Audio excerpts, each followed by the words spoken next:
The scorching iron pressed into her flesh, and Zara Caldwell bit down hard on the leather strap between her teeth to keep from screaming.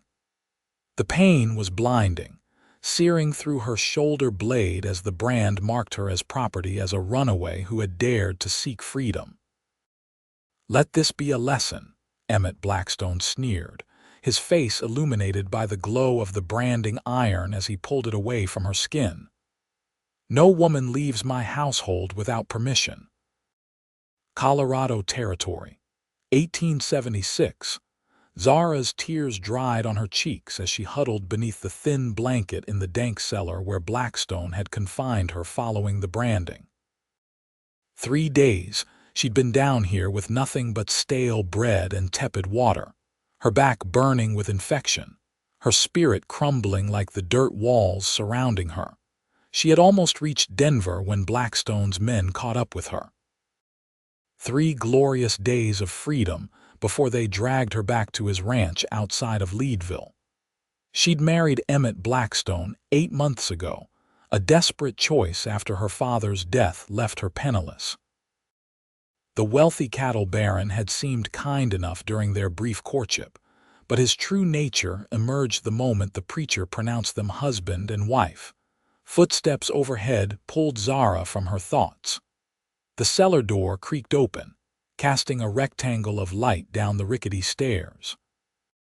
"Time to come out," said Mrs. Winters, the housekeeper whose pinched face rarely showed emotion. "Mr. Blackstone says you're to resume your duties."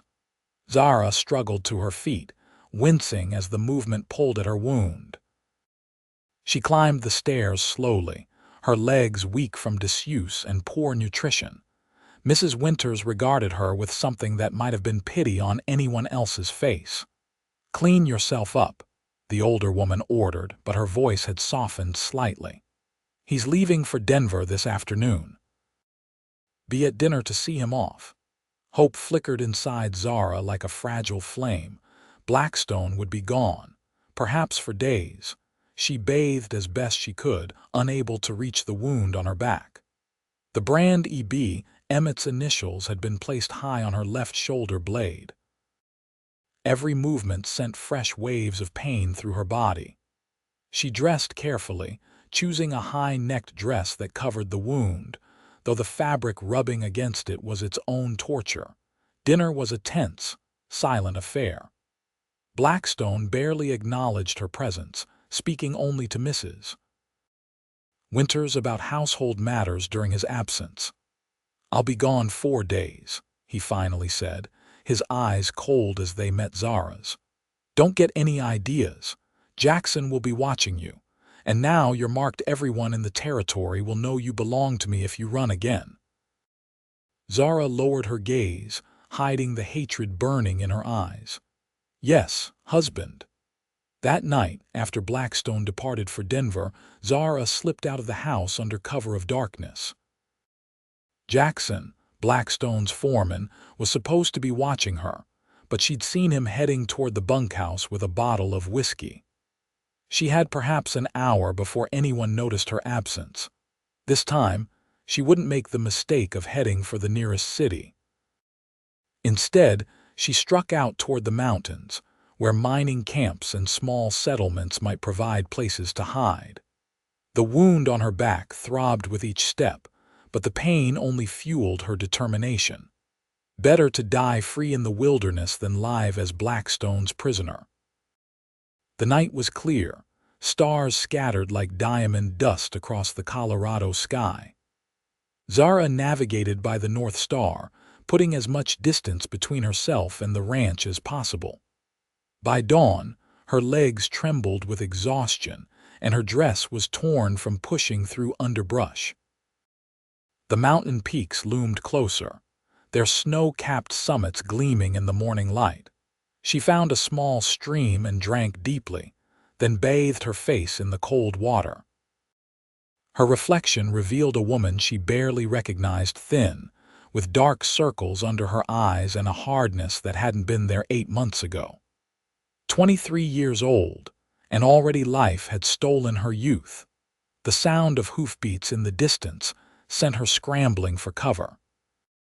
She crouched behind a boulder, heart hammering as a lone rider approached the stream. It wasn't one of Blackstone's men. The horse and tack were different, but Zara remained hidden, watching as the stranger dismounted. He was tall, with broad shoulders and sun-bronzed skin.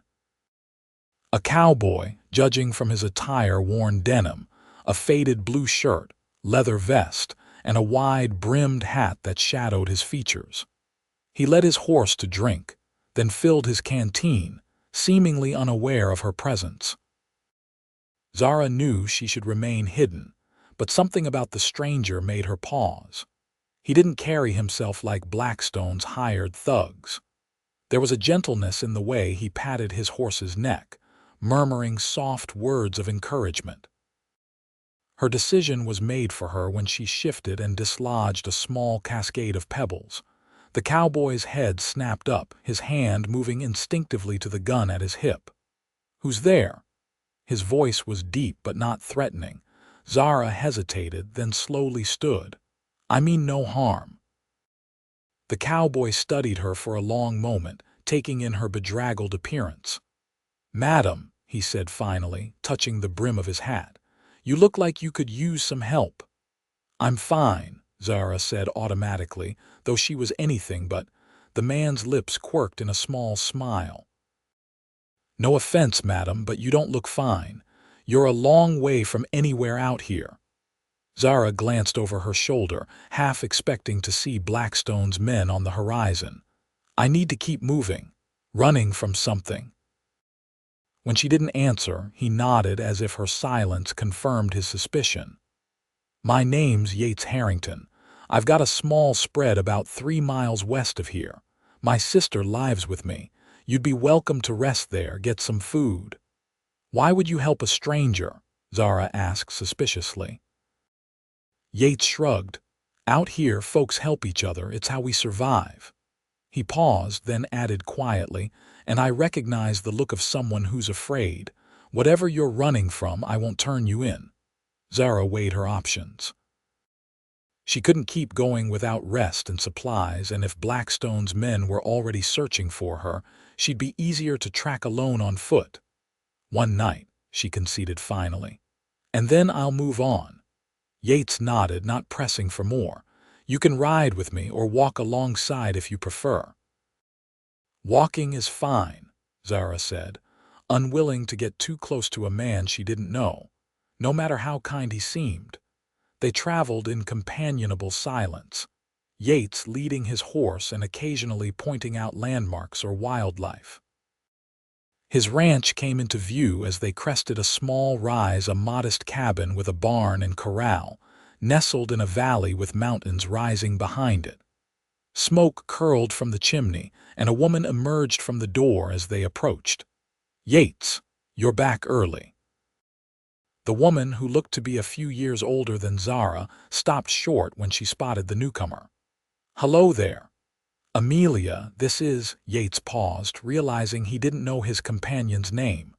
"Zara," she supplied, giving only her first name. "Zara needs a place to rest for the night," Yates explained. "I told her she was welcome here." Amelia's gaze was assessing but not unkind. "Of course. Come in, you look exhausted." The cabin was simple but comfortable, 2 bedrooms, a main living area with a stone fireplace, and a kitchen with a cast iron stove. It was clean and well maintained, nothing like the ostentatious mansion Blackstone had built to showcase his wealth. "Sit," Amelia instructed, gesturing to the table. "I'll fix you something to eat. You look half-starved." Zara sank gratefully into a chair, her legs finally giving out after her long trek. She watched as Yates removed his hat, revealing thick brown hair that curled slightly at the nape of his neck. He hung his gun belt by the door and moved to wash his hands at the basin. "I need to check on the cattle," he said. "I'll be back shortly." After he left, Amelia placed a bowl of stew and a chunk of bread in front of Zara. "Eat," she said. "Then we'll see about getting you cleaned up." The food was simple but delicious, and Zara realized how hungry she was. She ate quickly, trying not to appear too desperate. "How long since you've had a proper meal?" Amelia asked, sitting across from her with a cup of coffee. "A few days," Zara admitted. "And how long have you been running from your husband?" Zara's spoon clattered against the bowl. "How did you? The way you keep looking over your shoulder, the bruises on your wrists, the ring mark on your finger that you've tried to hide." Amelia's voice softened. "I was married to a brutal man once. I know the signs." Tears welled in Zara's eyes. "He'll kill me if he finds me." "Well, he won't find you here tonight," Amelia said firmly. "Let's get you a bath. You'll feel better clean." The bath was heaven-warm water in a copper tub behind a screen in Amelia's bedroom. Zara scrubbed away the dirt and sweat, careful around the brand that still burned and oozed. She had just finished washing her hair when Amelia gasped behind her. "You're back," Amelia whispered. "Is that?" "Did he brand you?" Zara stiffened, shame washing over her.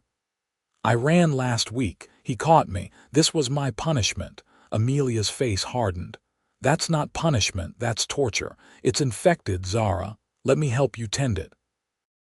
After the bath, dressed in a borrowed nightgown, Zara sat on a stool while Amelia gently cleaned the wound. Each touch sent pain radiating across her back, but Zara bit her lip and endured it. "This needs medicine," Amelia said finally.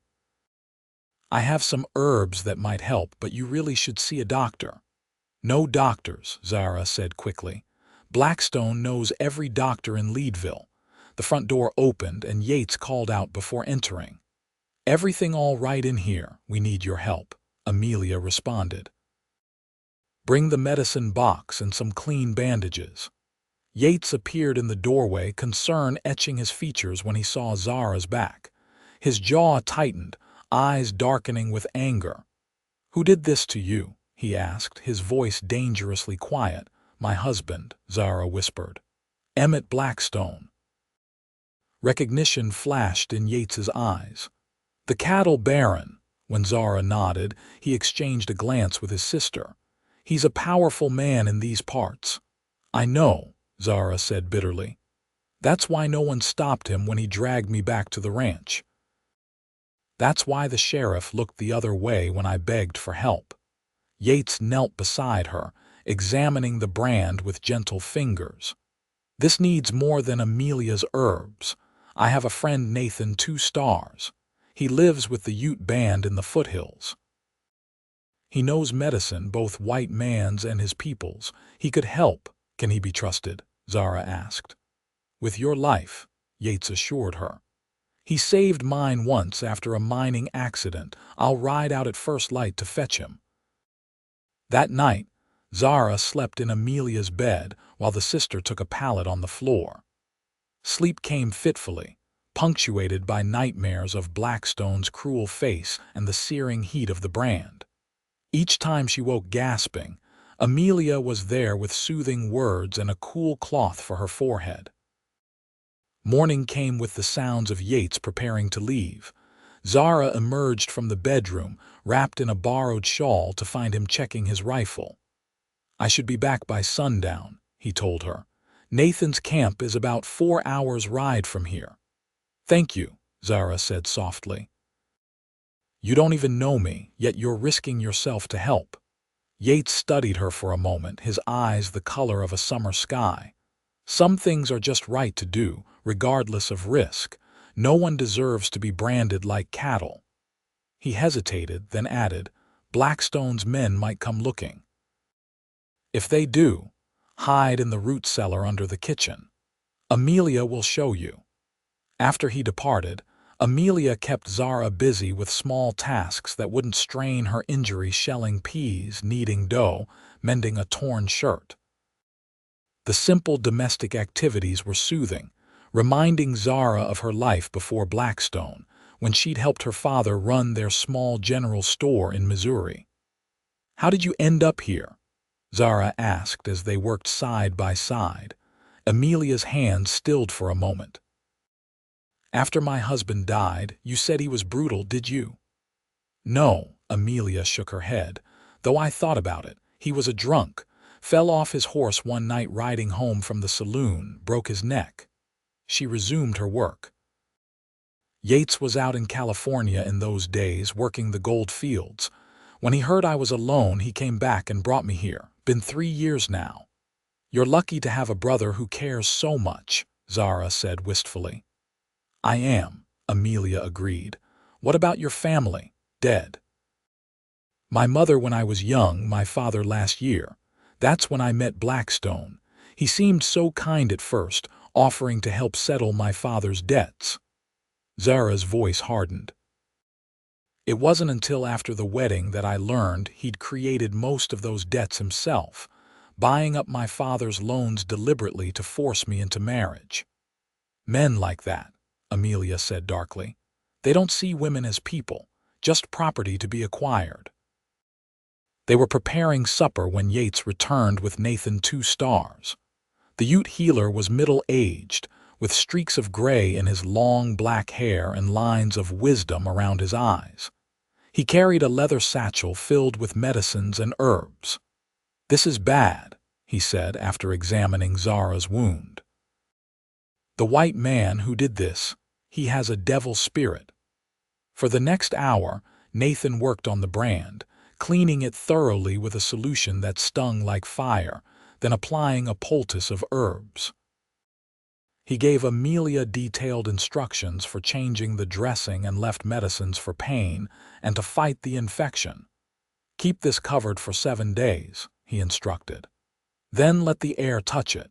It will scar, but you will heal. Thank you, Zara said, tears of gratitude and pain mingling on her cheeks. Nathan nodded solemnly. Yates is my brother. His friends are my friends. He turned to Yates. I must return tonight. My daughter is expecting her first child soon.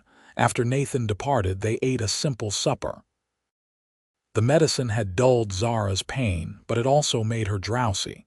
She was nearly asleep at the table when Yates suddenly tensed, his hand going to the knife at his belt. Riders coming, he said, moving to the window. 2 of them. Fear shot through Zara, instantly dispelling her drowsiness. Blackstone's men. Yates peered through the gathering darkness. Can't tell yet.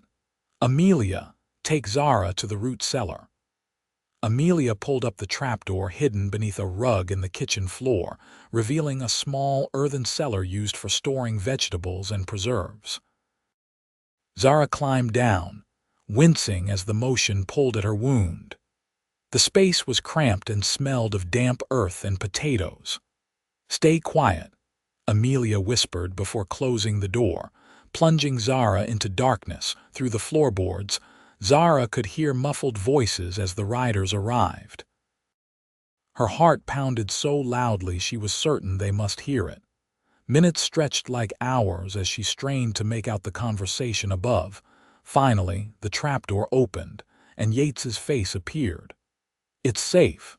Just a couple of miners asking about a stray horse they're tracking. Relief flooded through Zara as she climbed out of the cellar. I know, Yates said, helping her to a chair.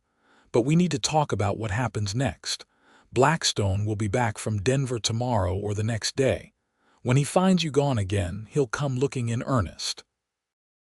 I'll leave in the morning, Zara said immediately. I won't bring trouble to your door.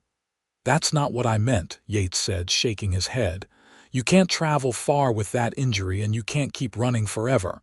We need a plan. What kind of plan? Zara asked warily. Yates and Amelia exchanged glances.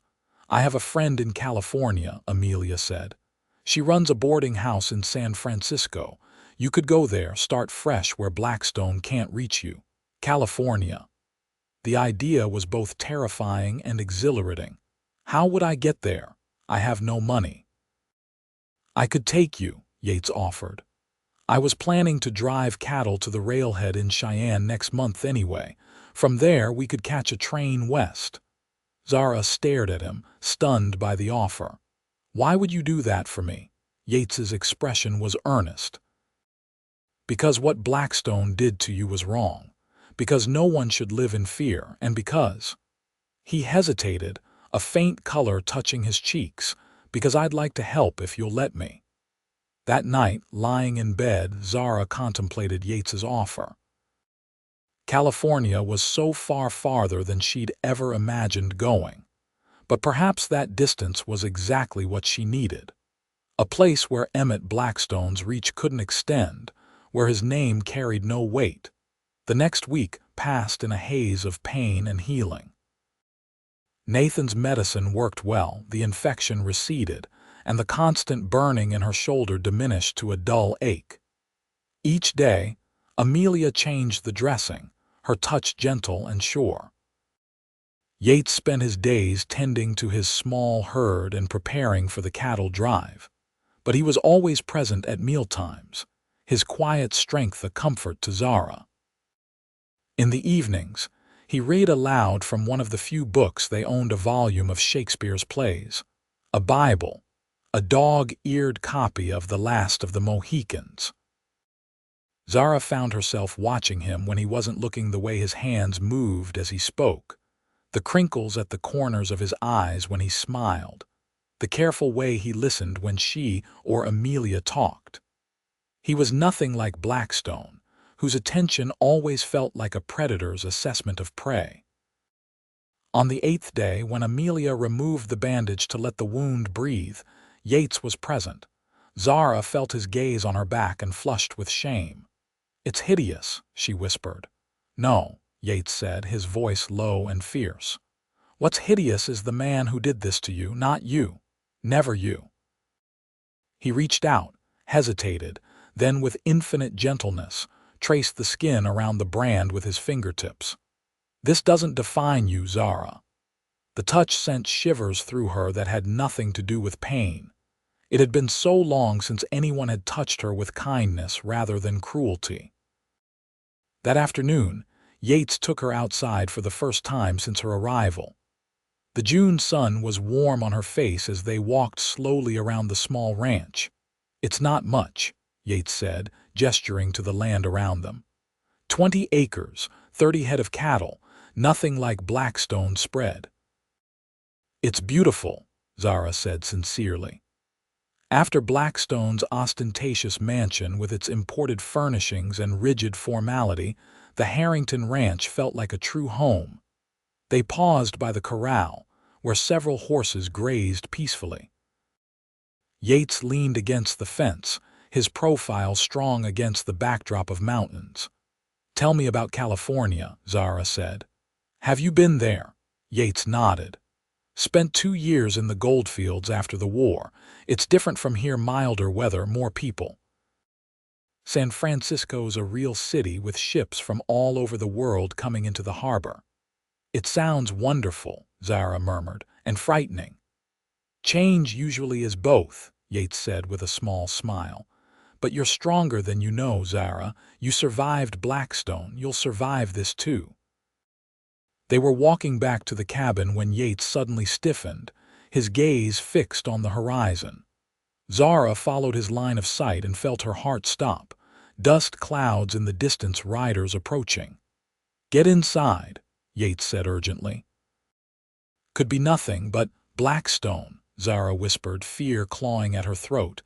They hurried back to the cabin where Amelia was already watching from the window. 4 riders, she reported. "Coming fast." "The root cellar," Yates decided. "Both of you." "If it's Blackstone's men, I'll send them on their way." "They'll recognize me as your sister," Amelia argued. "It'll look suspicious if I'm hiding." "Then just Zara," Yates conceded. "Hurry." Once again, Zara found herself in the cramped darkness beneath the kitchen floor. This time, her fear was even greater. 4 riders meant Blackstone wasn't taking chances. He'd brought enough men to search thoroughly. Above, she heard the sound of horses arriving, men's voices, Yates's calm responses. Then heavy boots on the floorboards directly over her head. "Mind if we look around?" A voice Zara recognized with dread. Jackson, Blackstone's foreman. "What exactly are you looking for?" Yates's voice was controlled, but Zara could hear the tension in it. Mr. Blackstone's wife ran off. Delicate condition, if you take my meaning, not right in the head. Might be dangerous to herself. The lie made Zara's blood boil. Blackstone was painting her as mad pregnant, making it seem like his search was born of concern rather than ownership. "Haven't seen any women out this way," Yates replied. "Just me and my sister." "We'll need to check the house," Jackson insisted. Footsteps moved throughout the cabin, heavy and threatening. Zara held her breath when they passed over the root cellar, her hand pressed against her mouth to muffle any sound. "What's this?" Jackson's voice directly above her. "Had he found the trapdoor, flour bin?" Amelia answered smoothly. "Keeps weevils out." More footsteps, more questions, and finally, the sound of the men leaving. Zara remained frozen, afraid to move until she heard the horses galloping away and the trapdoor opened to reveal Yates's concerned face. "They're gone," he said, helping her up. For now, Zara collapsed into a chair, trembling. "He's looking for me. He won't stop." "They said they've already checked most of the homesteads east of here," Amelia reported. "They're heading toward Granite next. We need to move now," Yates decided. "Tonight, not next month. They'll be back once they don't find you elsewhere." "The cattle drive," Zara began. "The cattle can wait," Yates said firmly. "Your safety can't." Within hours, they had packed essentials into saddlebags. Amelia would stay behind to maintain the ranch while Yates took Zara to California. They would travel at night at first, avoiding main roads and settlements until they were well away from Leadville and Blackstone's influence. "Are you sure about this?" Zara asked Yates as they prepared to leave. "You're risking everything." Yates secured the last bag to his sturdy bay gelding. "Some things are worth the risk." They set out as dusk fell, Zara riding a gentle mare named Daisy, Yates leading the way on his gelding. Amelia stood in the doorway of the cabin, waving until they disappeared into the gathering darkness. The night was clear and cool, the mountain air sweet with pine. They rode in silence for the most part, alert for any sign of pursuit. Zara's back ached from the long hours in the saddle, but she didn't complain. Each mile took her further from Blackstone's reach. Dawn found them in a small canyon where a stream provided water and cottonwood trees offered shelter. Yates helped Zara dismount, his hands strong and steady at her waist. The simple contact sent warmth through her that had nothing to do with the rising sun. "We'll rest here today," he said, leading the horses to water. "Travel again at nightfall." They ate a cold breakfast of biscuits and jerky, then Yates spread a blanket in the shade for Zara. "You should sleep. I'll keep watch." "You need rest too," Zara protested. Yates smiled. "I've gone longer without sleep. Trail habit." Despite her intention to stay awake, exhaustion claimed Zara quickly.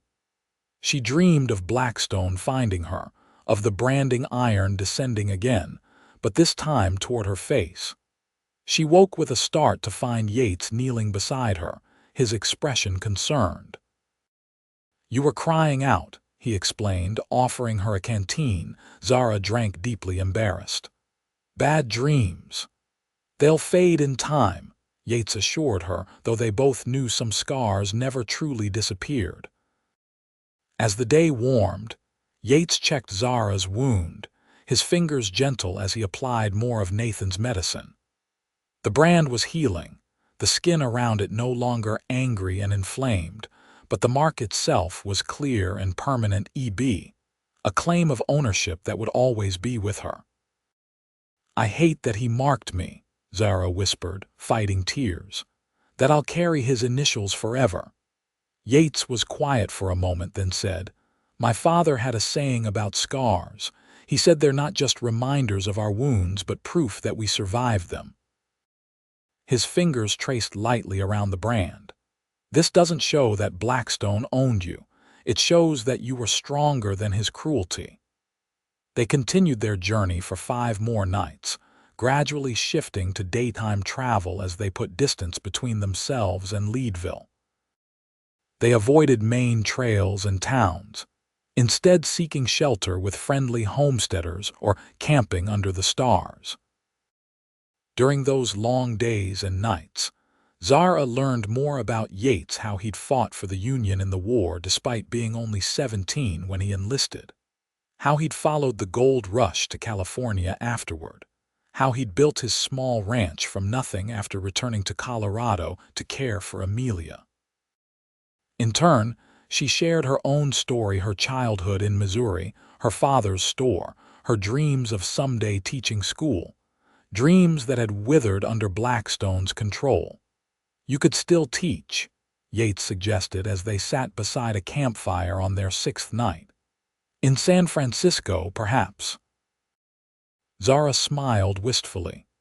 "Perhaps, if anyone would hire a woman with no references and a past she can't speak of. You'd be surprised what's possible when you're truly free," Yates said. His eyes reflected the firelight as he looked at her, and something in his gaze made Zara's heart beat faster. They reached Cheyenne on the 10th day, a bustling railhead town filled with cattle, cowboys, and commerce. After so many days in wilderness, the noise and crowds made Zara nervous. She kept her head down, a shawl covering her hair as Yates secured them passage on the Union Pacific heading west. Their accommodations were modest, a single sleeping car with 2 narrow berths. As the train pulled out of Cheyenne, Zara watched the landscape roll past the window, mixed emotions churning within her. Relief at putting more distance between herself and Blackstone, uncertainty about the future, and a growing awareness of the man sitting across from her whose kindness had become her salvation. "Thank you," she said softly, "for everything." Yates looked up from the train schedule he was studying. "We're not there yet. Still, you've risked so much for me, your ranch, your safety." "Why?" He was quiet for a long moment, his eyes thoughtful. "When I first saw you by that stream, so afraid but still fighting, it reminded me of something I saw in the war, a wounded deer surrounded by wolves. Everyone else was betting on which wolf would make the kill. But that deer—" He smiled slightly. "That deer fought. Injured as it fought with everything it had, and somehow it escaped." "Did it survive?" Zara asked. "I like to think it did," Yates replied, "just like I believe you will." The journey to California took 6 days by rail.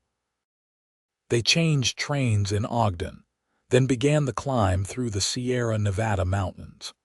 Zara had never seen such grandeur, towering peaks, deep ravines, forests that seemed to touch the sky. With each passing mile, she felt the weight of her past growing lighter. Blackstone's reach only extended so far, and they were now well beyond it. For the first time since her father's death, Zara allowed herself to hope for a future that wasn't defined by fear. The train wound its way down the western slope of the mountains, and suddenly there it was, a glimpse of the Pacific Ocean in the distance, a blue vastness that took Zara's breath away.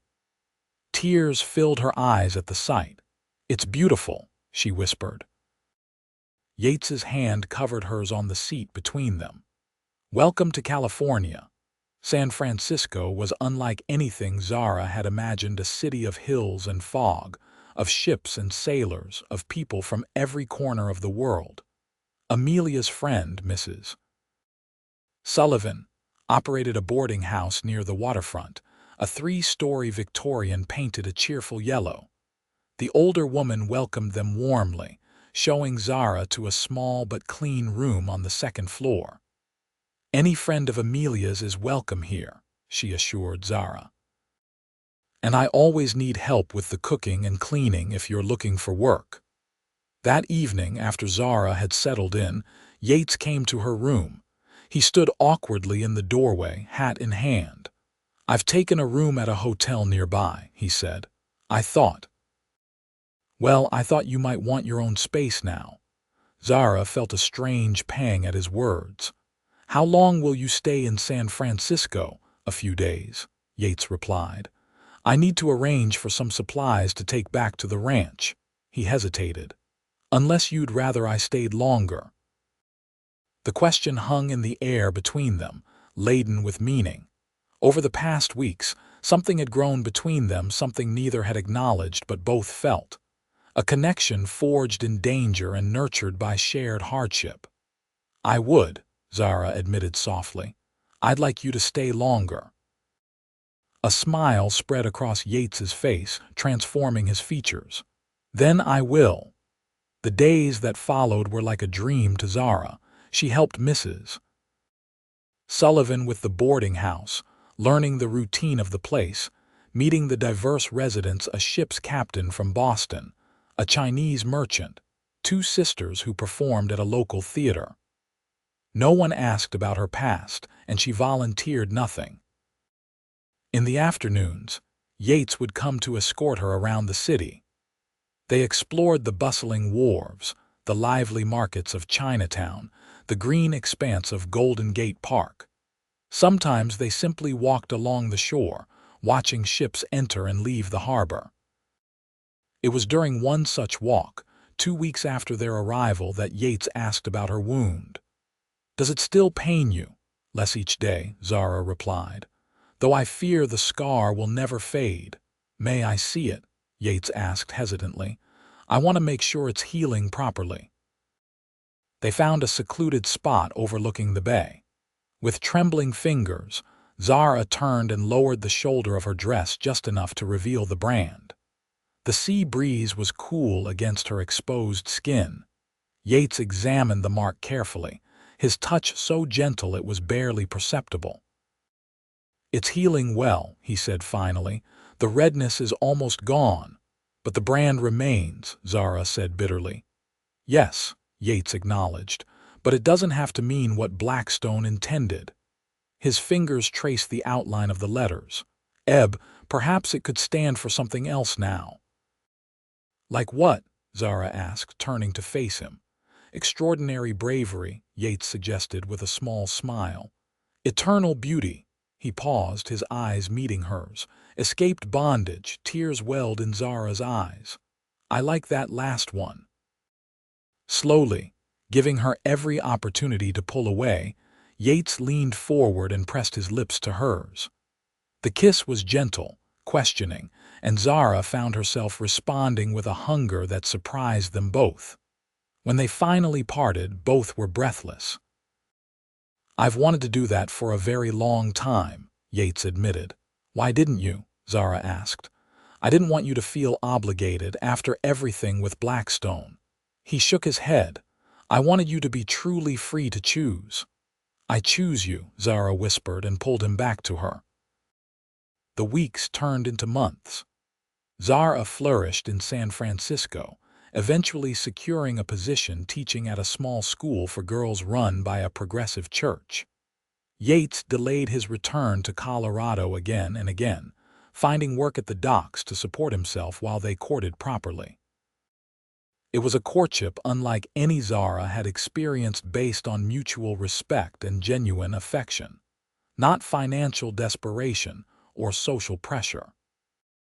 Yates courted her with small gifts that showed his attention to her preferences, a book of poetry, wildflowers from his walks, a scarf in her favorite shade of blue. More precious than these tokens was the way he listened when she spoke, valued her opinions, and never tried to control her movements or decisions. 5 months after their arrival in San Francisco, on a crisp autumn evening, Yates proposed. They were walking in Golden Gate Park, the setting sun painting the sky in brilliant oranges and pinks. "I've been thinking about the ranch," he said. "Amelia's last letter says she's managing well, but I should return eventually." Zara's heart sank. She had known this day would come, but had pushed the thought aside. "I understand," she said, trying to keep her voice steady. Yates stopped walking and turned to face her. "I'd like you to come with me, as my wife, if you'll have me." Joy and fear warred within Zara. "Colorado." "But Blackstone is no longer a threat," Yates finished. He reached into his pocket and withdrew a folded newspaper. This arrived from Amelia yesterday. The article was short but clear. Emmett Blackstone, prominent cattle baron, had been killed when his horse threw him during a pursuit of rustlers. His estate was in disarray, with multiple creditors coming forward. "He's gone," Zara whispered, unable to process the rush of emotions, relief, vindication, and a strange emptiness where her fear had lived for so long. "You're free," Yates said softly. "Truly free now. So I'm asking, not as your protector or savior, but as a man who loves you, will you marry me, Zara Caldwell? Will you come home with me and build a life together?" Tears blurred Zara's vision as she nodded. "Yes," she managed. "Yes to both." They were married in San Francisco by a kindly pastor who asked no questions about Zara's past. Mrs. Sullivan hosted a small reception at the boarding house, attended by the friends they'd made during their months in the city. The journey back to Colorado was different from their flight months. Earlier, no need for stealth or fear, just the anticipation of returning to a place that would now be home to them both. Amelia met them at the train station in Leadville, her face alight with joy as she embraced her new sister-in-law. "The ranch has missed you," she told her brother, "and so have I." "We've brought you gifts from California," Yates replied, "and something more permanent." He glanced at Zara with a smile. A sister. The Harrington ranch looked just as Zara remembered it: the modest cabin, the barn, the corral with horses grazing peacefully. But now, instead of representing a temporary sanctuary, it was to be her home. "We should add on to the cabin," Yates mused as they approached. "Another bedroom at least, for Amelia?" Zara asked. Yates smiled. "Eventually, perhaps for more than that, if you want children someday." The thought of children not as Blackstone's heirs and possessions, but as expressions of love between her and Yates filled Zara with unexpected longing. "I think I would," she said softly. "Someday." That night, after Amelia had retired to her room, Yates and Zara stood outside, gazing at the stars that seemed brighter and closer in the mountain air than they had in San Francisco. "Are you happy?" Yates asked, his arm around her shoulders. "Yes," Zara answered truthfully. "Happier than I ever thought possible." She turned in his embrace. "But there's something I need to ask of you." "Anything," he promised. "The brand," Zara said. "I know it will never disappear completely, but I don't want it to be the first thing you see when you look at me." Her voice dropped to a whisper. "Can you help me see it differently? Can you make it yours instead of his?" Understanding dawned in Yates's eyes. Gently, he turned her around and pushed aside her shawl to expose the brand on her shoulder blade. His fingers traced the scar tissue, not with disgust or pity but with reverence. "This mark," he said softly, "is part of your story, a chapter that's closed now." His lips replaced his fingers, pressing a gentle kiss to the damaged skin. "But it's not the whole story, Zara. It's just one page in a book that's still being written." His hands covered the brand completely, warm and strong against her skin. "Let me cover it with love instead of shame. Let me show you that these scars don't define you." That night and many nights after, Yates's gentle hands and loving heart helped Zara reclaim her body and spirit from the shadows of her past. Each touch, each whispered endearment, each act of tenderness helped erase Blackstone's cruelty from her memory. Spring came to the Colorado mountains, bringing wildflowers and new life. Yates and Zara added 2 rooms to the cabin, one for future children, and a small study where Zara began teaching the children from neighboring homesteads 3 days a week. Amelia announced her engagement to Nathan 2 Stars, whose knowledge of both Ute and white medicine had made him respected throughout the region. Their wedding would be in the summer, and afterward, They would live in a new cabin being built on the eastern edge of the Harrington land. On a warm May evening, almost a year after Zara had first fled Blackstone's ranch, she and Yates sat on the porch of their home, watching the sunset paint the mountains gold and purple. "I have news," Zara said, taking Yates's hand and placing it on her still flat stomach. "We'll need that extra bedroom sooner than we thought." Joy transformed Yates's face as he understood her meaning. "A baby? You're certain?" Zara nodded, her own happiness reflected in his eyes. "Come December if all goes well." Yates gathered her into his arms, his embrace gentle but fierce with emotion. "I'll be the best father I can be," he promised. "Our child will know only love and safety." "I know," Zara said, resting her head against his chest. "That's why I'm not afraid anymore." Later that night, as they prepared for bed, Yates's fingers traced the brand on her back, as they often did. But this time, Zara didn't flinch or tense at the touch.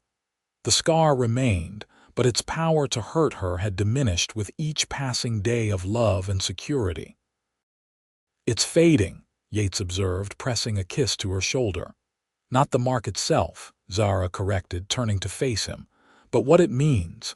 It used to remind me of pain and captivity. Now—" She smiled, placing her hand over his heart. "Now it reminds me of how far I've come.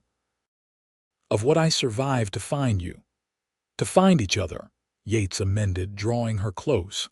Outside, the Colorado night was vast and peaceful, stars scattered like promises across the dark sky.